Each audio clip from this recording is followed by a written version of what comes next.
And what we are doing is OC grade 11th Maharashtra board chapter trade.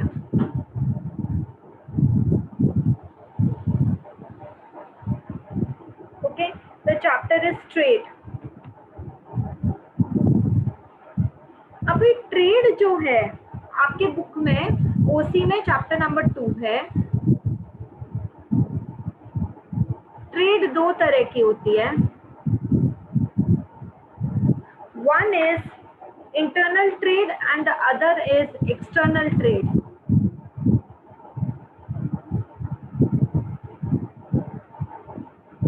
Other one is external trade.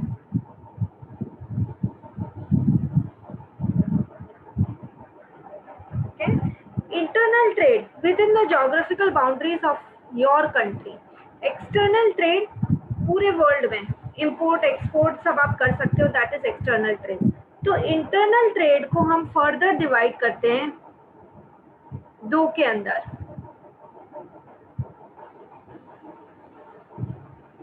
देखो ये सब आपके MCQ के question भी बनते हैं ना. Two types of trade, internal external. Two types of internal trade. तो हम बात करेंगे wholesale trade. Write with me else कितने दिन याद आएगा तुमको. Retail trade.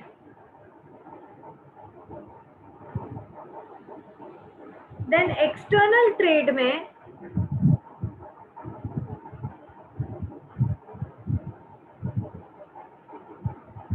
तीन तरह का ट्रेड होता है. इंपोर्ट, सबको पता है इंपोर्ट क्या होता है. आप कोई बाहर की कंट्री से अपनी कंट्री में सामान मंगाते हैं, दैट इज इंपोर्ट. एक्सपोर्ट, आपकी कंट्री से बाहर भेज रहे हैं. Selling tea from India to USA is export. And third one is entry port. ENTREPOT. वो मैं एक्सप्लेन करूंगी पढ़ाते वक्त. उसके बाद रिटेल ट्रेड को हम फर्दर डिवाइड करते हैं कि क्या क्या होता है.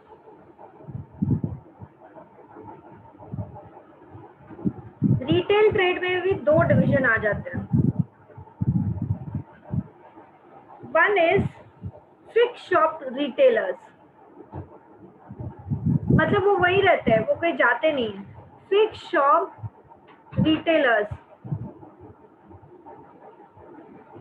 एंड फिक्स शॉप रिटेलर्स में भी स्मॉल स्केल और लार्ज स्केल दो और हो जाते हैं. Small scale retailers, large scale retailers.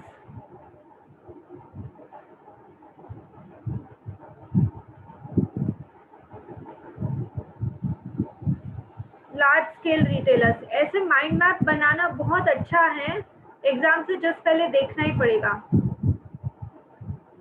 Large scale retailers.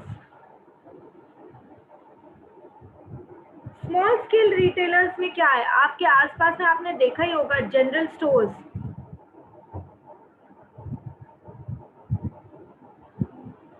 Okay. Then second hand good shop, देखा है second hand good shop.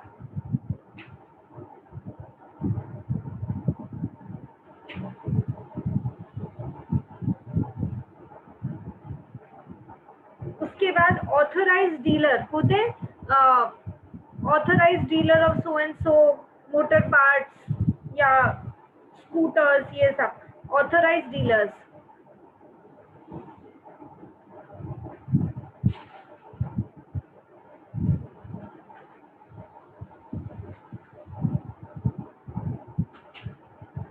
And उसके बाद स्पेशलिटी शॉप्स.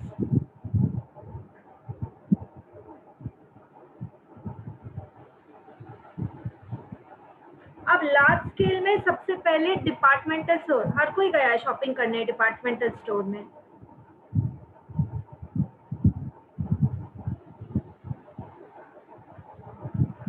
ठीक है. Supermarket stores, supermarket. देन उसके बाद चेन स्टोर्स. हर एक में एक्सप्लेन करूंगी. उसके बाद वन प्राइस शॉप, देखा आपने, everything in 99, everything in 199, one price shop.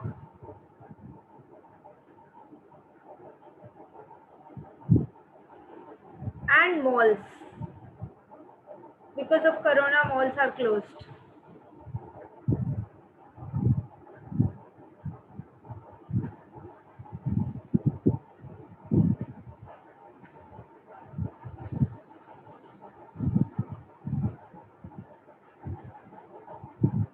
Fix shop retailers का हमने किया. एक और तरह के रिटेलर्स होते हैं, उनको हम क्या बोलते हैं, इनहेरेंट रिटेलर्स. उसको स्पेल कैसे करेंगे, ITINERANT,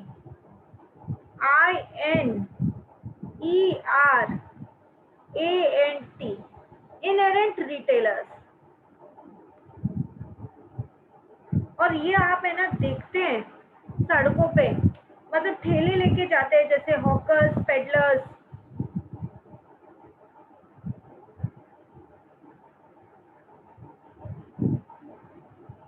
उसके बाद street traders,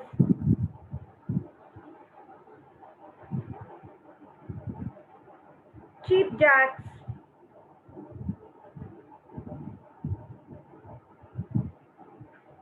and market traders. We'll understand everything in detail. अभी हम सिर्फ ये समझ रहे हैं किसके नीचे क्या आता है.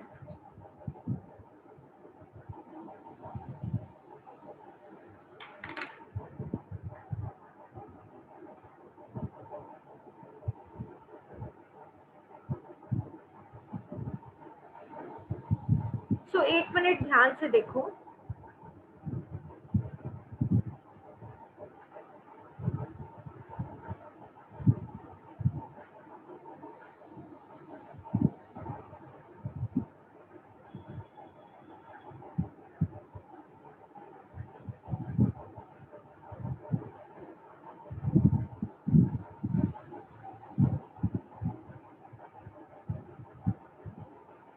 यदि मैं बात करूं चैनल ऑफ डिस्ट्रीब्यूशन की, तो चैनल ऑफ डिस्ट्रीब्यूशन क्या होता है, मतलब प्रोड्यूसर तो सामान प्रोड्यूस कर देगा, उसके बाद वो कहाँ जाएगा बेसिकली.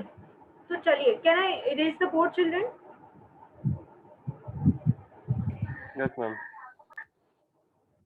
देखो, channel of distribution, a very valid MCQ question also, कि चैनल ऑफ डिस्ट्रीब्यूशन कैसे जाता है.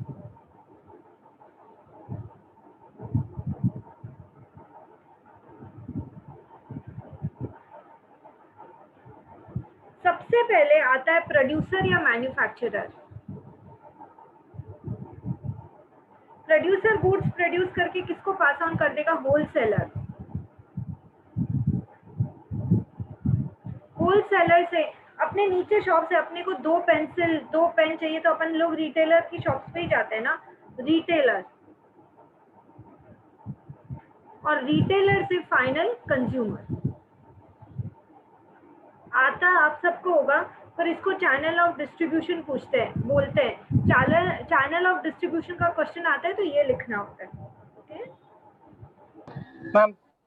हाँ, हम यहाँ पे बीच में डिस्ट्रीब्यूटर भी आता है ना. हम लोग डिस्ट्रीब्यूटर को होलसेलर और रिटेलर के बीच में अलग से नहीं लिख रहे.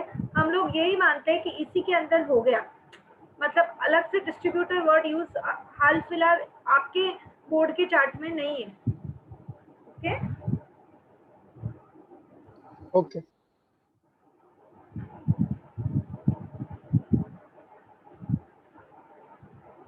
ओके. वो लोग एग्जाम में पूछते हैं what you mean by wholesale trade. तो कोई होलसेल ट्रेड इतना तो समझ में आ ही रहा है, प्रोड्यूसर से सामान खरीद रहा है, बल्क में खरीद रहा है और रिटेलर को बेच रहा है. तो मतलब वो हमेशा जो काम करेगा वो बल्क में काम करेगा, राइट. तो when they ask you about wholesale trade,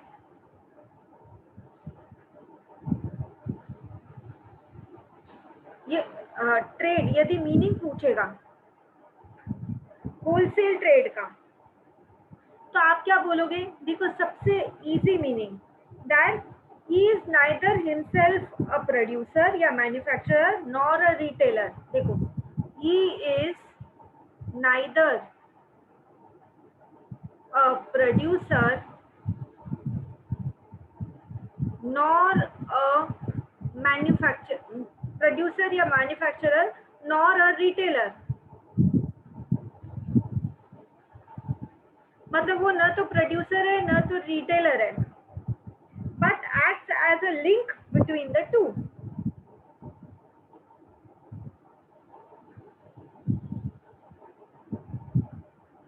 Acts as a link between the two.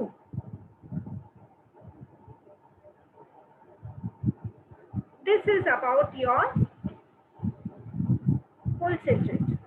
Now talking about the features of wholesale trade. What are the features of a wholesaler? यदि मैं बोलूँगी wholesaler के क्या-क्या feature हैं, तो सबसे पहले देखो क्या तुम ये बात मानने को तैयार हो कि होलसेलर वो क्या-क्या चीजें करता है? यदि हम बात करें, क्या वो सामान बल्क में खरीदेगा? हाँ, he purchases goods from producer in large quantities. तो सबसे पहले फीचर क्या होगा? एंड हेड पॉइंट्स नहीं लिखोगे, क्या समझेगा? किसको टाइम? एक नीट वर्क चेक करने का एक टीचर को अच्छा लगता है कि नोटबुक नीट है, हेड पॉइंट लिखा है, अंदर एक्सप्लेन किया है. आप यदि कुछ भी लिखोगे, सब मिक्स करोगे, खिचड़ी बनाओगे, किसके पास टाइम है चेक करने के लिए? Purchase goods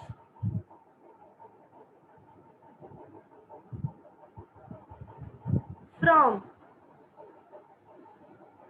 producer in large quantities.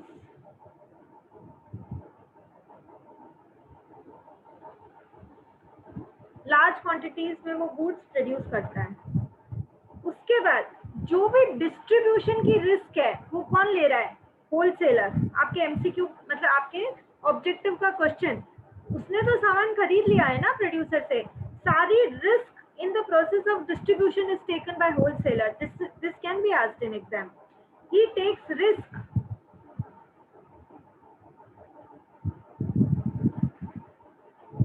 in process of distribution.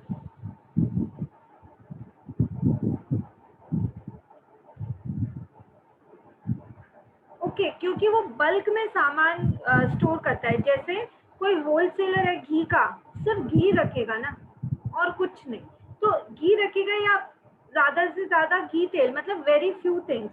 So deals with one और few types of foods, not सब कुछ रख रहा है, नहीं.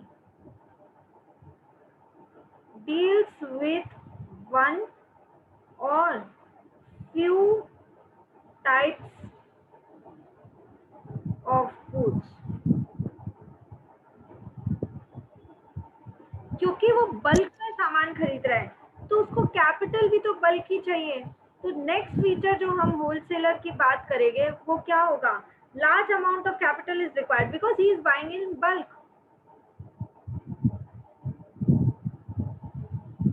Large amount of capital is required.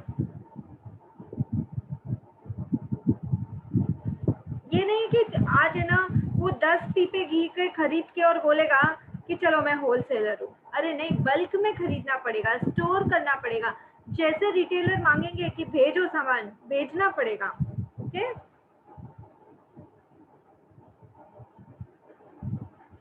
Then very obvious point, he sells goods to retailer.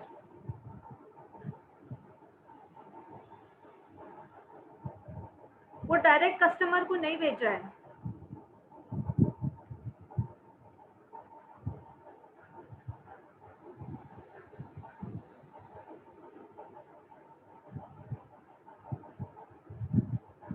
सबसे important देखो, क्योंकि वो सामान स्टोर करके रखता है, जैसे ही रिटेलर मांगता है उसको सामान पहुंचा देता है. तो he maintains the price stability by balancing supply and demand. Producer supply करेगा होलसेलर को, एंड एक मिनट, हाँ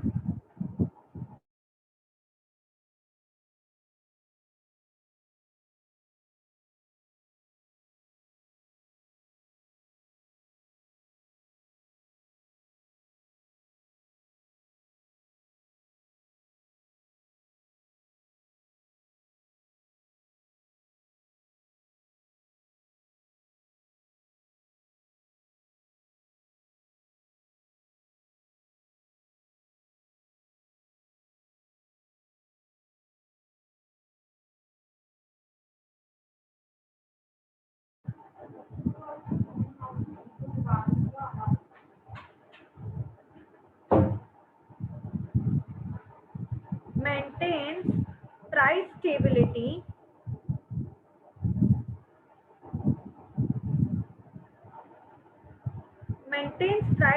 stability by balancing supply and demand factors.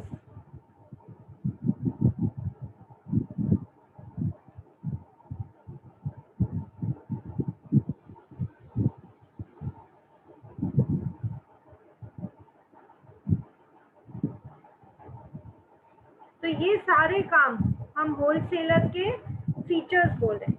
These are the features of wholesaler. ठीक है.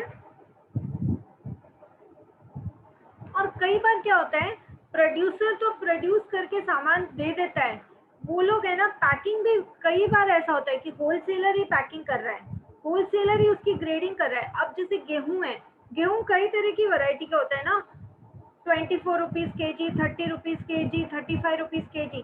तो वो अलग अलग अच्छा गेहूं, सबसे महंगा वाला गेहूं को ग्रेड करने का काम भी वही कर देते हैं. तो आप ये भी ध्यान रखो कि वो बहुत सारे मार्केटिंग फंक्शंस भी वो ही करता है. What are they? कई बार वो होलसेलर क्या करता है, परफॉर्म्स मार्केटिंग फंक्शंस.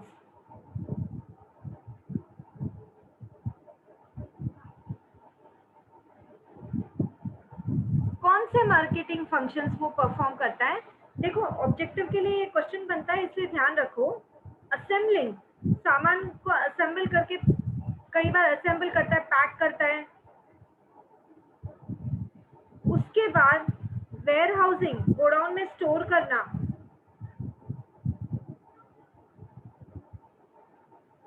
उसके बाद ट्रांसपोर्टिंग.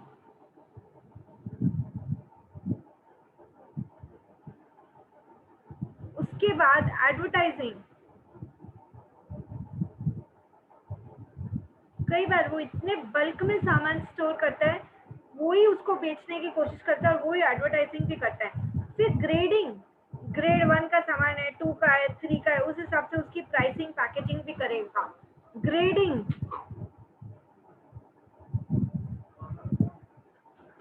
पैकिंग, सामान मैन्युफैक्चर होके आ गया है, पैक हो रहा है इसके गोडाउन में, होलसेलर के गोडाउन में. And financing.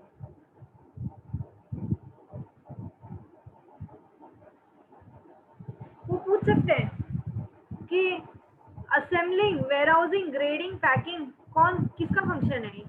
तो आप बोलोगे कि ये होलसेलर का फंक्शन है और ये एक मार्केटिंग फंक्शन है. क्या आपको समझ में आ रहा है?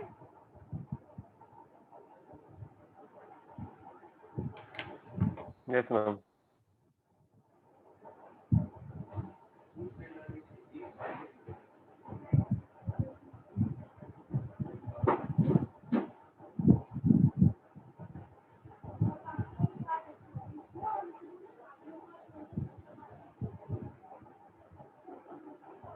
चलो अब हम नेक्स्ट पे जाते हैं.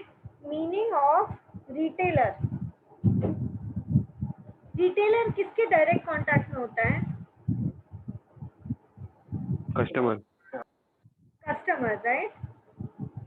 So he is directly related to sale of goods and services to the ultimate consumer for personal use and not for business use. Children, retailer से जो हम सामान खरीद रहे हैं, that is for personal use. So यदि पूछेंगे retail trade क्या होता है,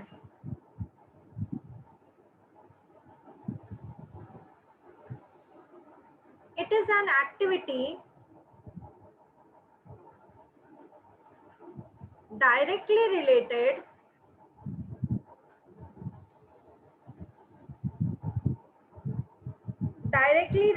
to sale goods and services. किसको बेच रहे हैं?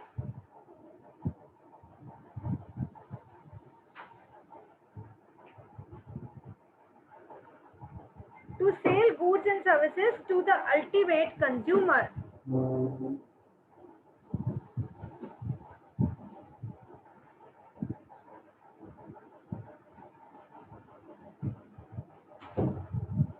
And it is for personal use. So लिखो यहाँ पे personal use and not for business use.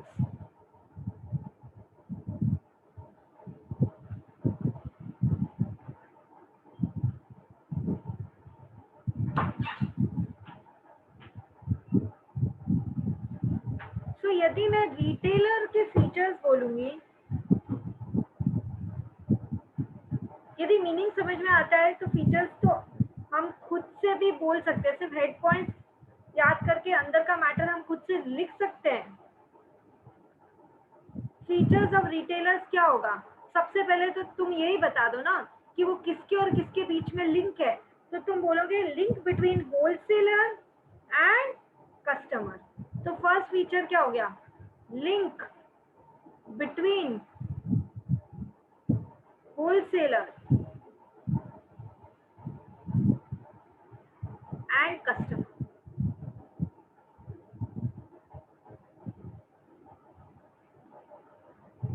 Then retailers generally local market में होते हैं, गोडाउन कैन भी थोड़ा दूर away from the city, but जो रिटेलर है उसको तो लोगों के बीच में रहना पड़ेगा, तब हम लोग जाके आराम से नीचे उतरते ही सामान खरीद लो।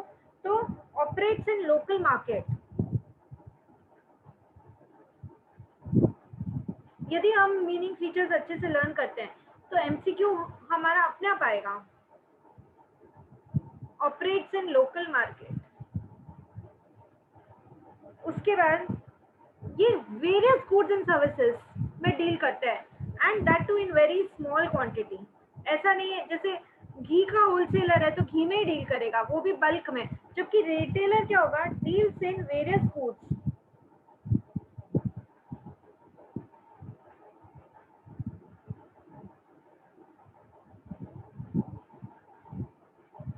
In small quantities.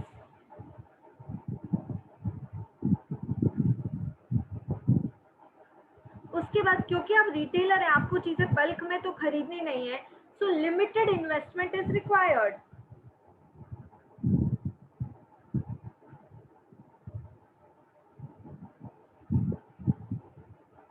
Limited investment is required. खत्म होगी वापस होलसेलर से खरीद लेंगे।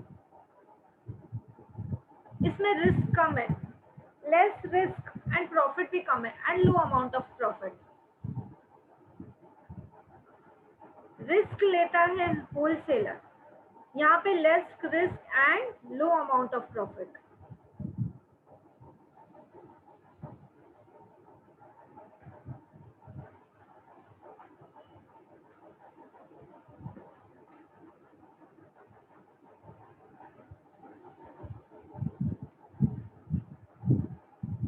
बहुत सारी सर्विसेज देता है रिटेलर। किसको? देखो, जो रिटेलर है वो क्या सर्विस दे रहा है टू कंज्यूमर?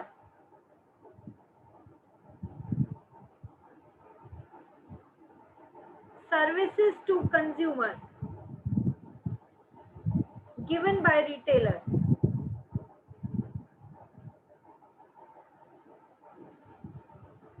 एक कंज्यूमर को एक रिटेलर क्या क्या सर्विस देता है? सबसे पहले हमारे लिए वैरायटी ऑफ गुड्स तो वही लेकर आता है ना, क्योंकि वही हर चीज छोटी छोटी क्वांटिटी में रखता है, तो हमको वैरायटी उसके कारण ही मिलती है। तो variety of goods.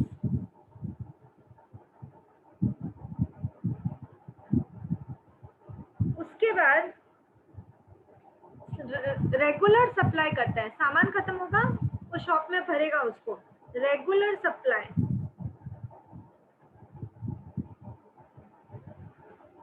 Of goods.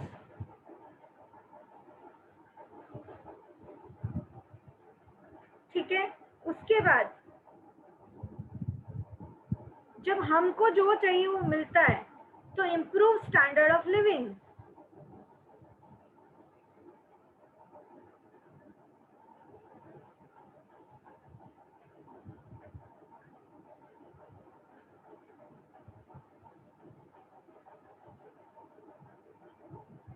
सबने होम डिलीवरी में आज तक सामान मंगाया ही है, तो रिटेलर ही तो है जो हमारे घर पे सामान पकड़ा के जाता है। होम डिलीवरी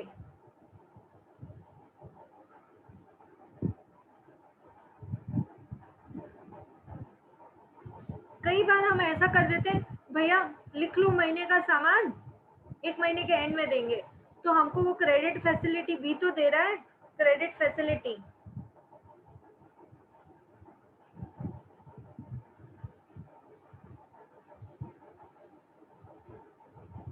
कई बार नए प्रोडक्ट्स की इंफॉर्मेशन हमको उसी से मिलती है। आप शॉप पे कुछ सामान खरीदने जाओ, बोलेगा ये एक नया है, चाहिए क्या? जैसे मेरे को हमारे एरिया का रिटेलर हमेशा बोलता है ये बुक नहीं है, ये आपको चाहिए क्या? तो इंफॉर्मेशन वहां से मिलती है, इंफॉर्मेशन।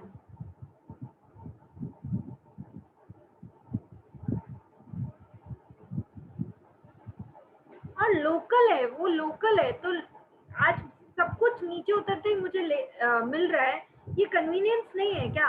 तो आंसर इज लोकल कन्वीनियंस।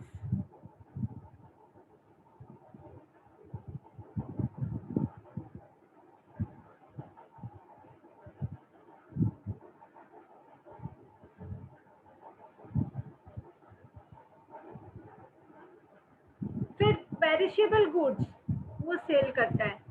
कई छोटे छोटे रिटेलर से सब्जी भाजी दूध फिश आपने लिया होगा। ओके, तो सेल ऑफ पेरिशेबल गुड्स।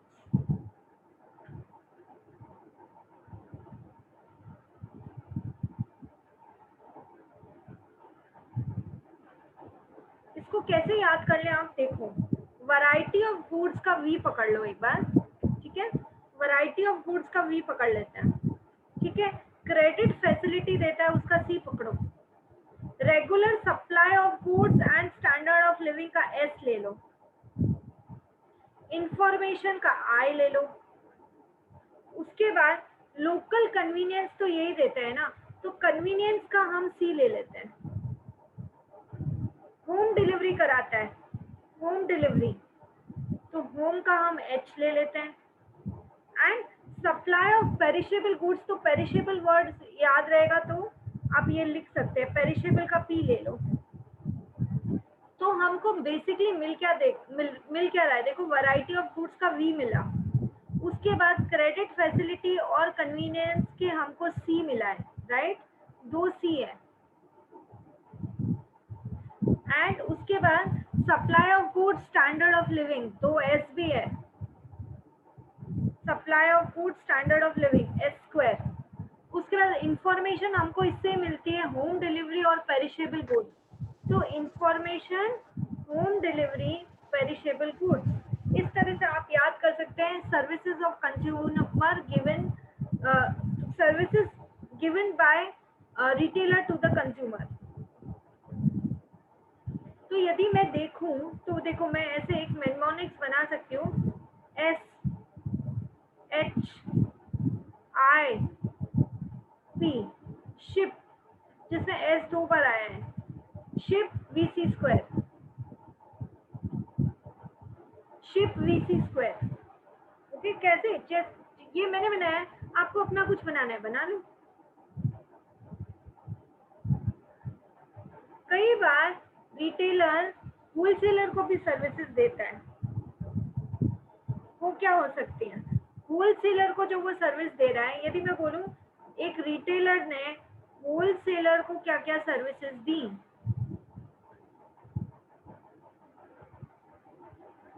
सबसे पहले होलसेलर तो अपने गोडाउन में सामान भर के बैठा है, उस सामान का डिमांड कौन क्रिएट करेगा? यही लोग तो क्रिएट डिमांड।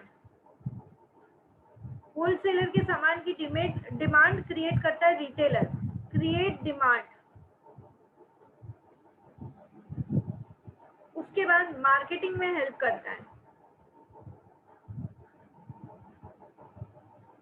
अल्टीमेटली एक होलसेलर को पैसा रिटेलर ही देगा, फाइनेंसिंग।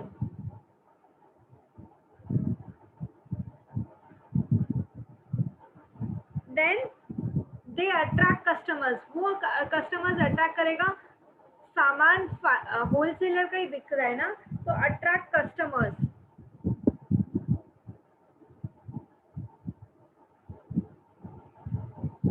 देखो रिटेलर डायरेक्ट कांटेक्ट में होता है कस्टमर के, तो कस्टमर तो रिटेलर को ही बोलेगा ना मुझे इस टाइप का ये ऐसा कुछ चाहिए, तो वो इंफॉर्मेशन लेके वो होलसेलर को दे सकता है कि मार्केट में लोग ये चीज मांग रहे हैं, so provides information.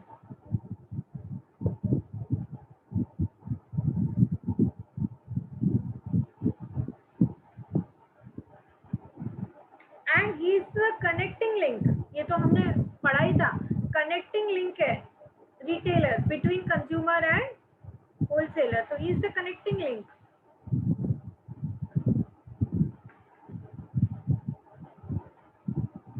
And he helps कि सेल्स इंक्रीज हो तो होलसेलर का भी सामान बिके, हेल्प्स इन इंक्रीजिंग सेल्स।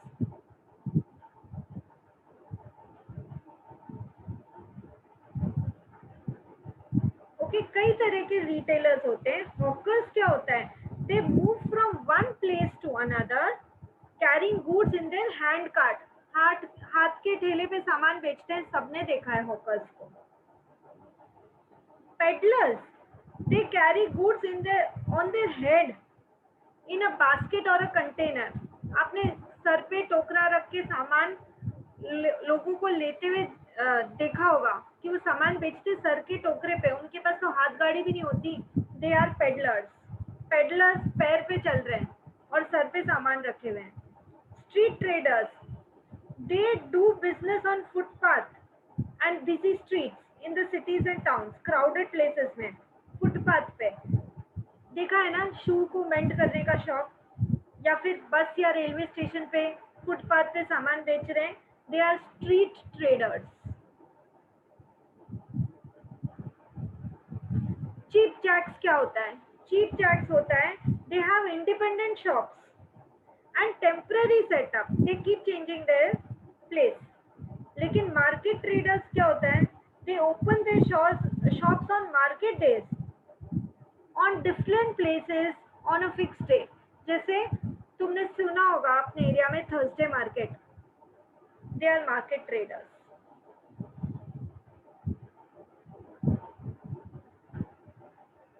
क्या जो अभी तक पढ़ाया है बेटा वो समझ में आया है? Yes ma'am. Yes, miss. समझ में आया है? खुद से अपना माइंड मैप बनाना, मेरे लिखा हुआ तुमको नहीं हेल्प करेगा, तुमको अपने नोटबुक में खुद से लिखना चाहिए और फिर उसको रिवाइज करना चाहिए एक बार।